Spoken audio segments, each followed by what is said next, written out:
মার্কিন president Donald Trump ঘোষণা দিয়েছেন যুক্তরাষ্ট্র ইউক্রেনে পেট্রিয়ট এয়ার ডিফেন্স ক্ষেপণাস্ত্র পাঠাবে, তবে এই ব্যয়ভার বহন করবে ইউরোপীয় ইউনিয়ন। একই সঙ্গে তিনি রাশিয়ার প্রেসিডেন্ট ভ্লাদিমির পুতিনের প্রতি অসন্তোষ প্রকাশ করেছেন।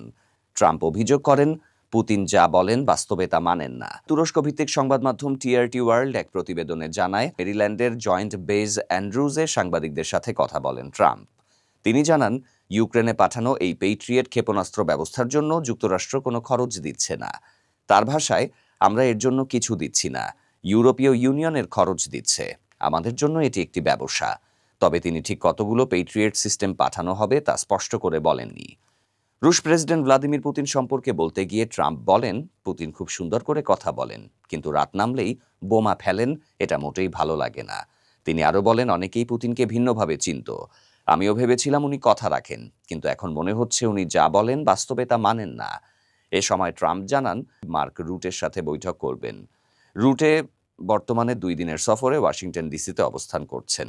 এই সফরে মার্কিন পররাষ্ট্রমন্ত্রী মার্কো রুবিও, প্রতিরক্ষামন্ত্রী পিট হেগসেথ এবং কংগ্রেস সদস্যদের সঙ্গেও বৈঠক করবেন বলে জানা গেছে। রাশিয়ার উপর নতুন কোনো নিষেধাজ্ঞা সোমবার ঘোষণা করা হবে কিনা এ বিষয়ে ট্রাম্প বলেন, সেটি তখনই জানা যাবে। তিনি জানান, ইউরোপ ইতোমধ্যেই রাশিয়ার ওপর বিভিন্ন নিষেধাজ্ঞা আরোপ করেছে। তার মতে, আমি পুতিনের প্রতি খুব হতাশ। ওনার কথার কাজে কোনো মিল নেই।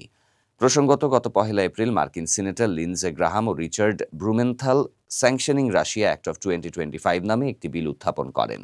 এতে প্রস্তাব করা হয়, রাশিয়া থেকে পণ্য যেমন তেল, গ্যাস ও ইউরেনিয়াম আমদানি করছে এমন দেশের পণ্যের ওপর 500% পর্যন্ত শুল্ক আরোপ করা হবে। গত বৃহস্পতিবার প্রেসিডেন্ট ট্রাম্প জানিয়েছিলেন, তিনি রাশিয়া নিয়ে সোমবার একটি গুরুত্বপূর্ণ ঘোষণা দেবেন, তবে সে বিষয়ে বিস্তারিত কিছু তখন বলেননি।